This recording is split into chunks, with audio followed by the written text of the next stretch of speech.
بدر کے میدان میں نبی پاک صلی اللہ علیہ وسلم نے اعلان فرمایا تھا لوگوں کو ابھارنے کے لیے یا میدان میں مضبوط رکھنے کے لیے کہ فلاں فلاں کو جس طرح سے کارکردگی ہوگی ویسا انعام دیا جائے گا۔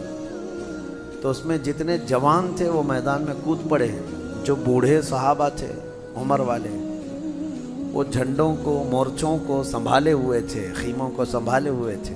میدان کی ظاہر سی بات ہے فوج کی حفاظت کے لیے بھی کچھ صحابہ ہوا کرتے، تو انہوں نے مورچے سنبھال لیے، جوان لڑنے کے لیے میدان میں کود پڑے۔ اور ایسی سخت ترین لڑائی ہے کہ بدر کے میدان میں آپ کو پتہ ہے، تاریخ گواہ ہے، یہ 313 تھے اور وہ 1000 سے زیادہ تھے، باوجود اس کے اللہ نے روشن فتح عطا فرمائی۔ اور یہ جوان صحابہ نے 70 کافروں کو مار گرایا تھا اور 70 کو قیدی بنا کر لائے تھے۔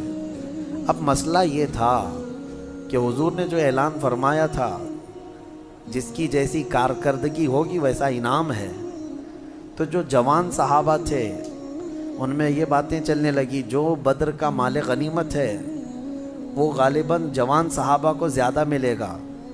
تو بوڑھے صحابہ وہ کہتے کہ اگر ہم مورچہ نہ سنبھالتے تو تم میدان میں اترتے کیسے؟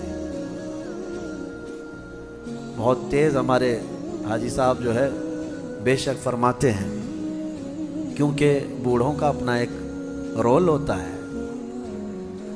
بڑھاپا جو ہے اللہ تعالیٰ کی طرف سے ایک نعمت ہے کہ اللہ کی طرف لوٹنے کا موقع دیا جاتا ہے۔ جو جوان بیٹھے ہیں اللہ ان کو بھی اچھا بڑھاپا عطا فرمائے، عبادتوں کے ساتھ اور اللہ کی طرف لوٹ آنے والا بڑھاپا یہ نعمت ہے۔ کیونکہ زندگی میں جوانی میں جو کرنا تھا کر لیا، لیکن آخر عمر میں اللہ نے اس کو ہدایت دی کہ وہ مسجدوں کی طرف آ گیا ہے، پابند ہو گیا ہے، اور یہ احسان ہے اللہ کا کہ اللہ تعالیٰ اسے پاک کر کے دنیا سے اٹھانا چاہتا ہے۔ اور میرا مولا فرماتا ہے جس کی اسلام میں داڑھی سفید ہو گئی، اللہ فرماتا ہے مجھے اس کو عذاب دینے میں حیا آتی ہے۔ اللہ حیا فرماتا ہے بوڑھے کو عذاب دینے میں، اور بڑھاپے میں بھی جس کی ایک بھی نہیں نکلی اس کا کیا ہے؟ بہرحال تو بوڑھے صحابہ یہ کہنے لگے ہم مورچہ سنبھالے تھے، ہمارا مال غنیمت تو ہمیں زیادہ ملنا چاہیے۔ تو یہ بات چل رہی تھی کس نے زیادہ کارکردگی کی ہے میدان بدر میں، یہ جوان صحابہ کا یا پھر بوڑھے صحابہ کا، کس کا کارنامہ زیادہ بڑا ہے؟ تب یہ سورہ انفال میں آیتیں نازل ہوئی۔ اللہ نے کیا ہی بہترین انداز میں فرمایا، فَلَمْ تَقْتُلُوهُمْ وَلَكِنَّ اللَّهَ قَتَلَهُمْ وَمَا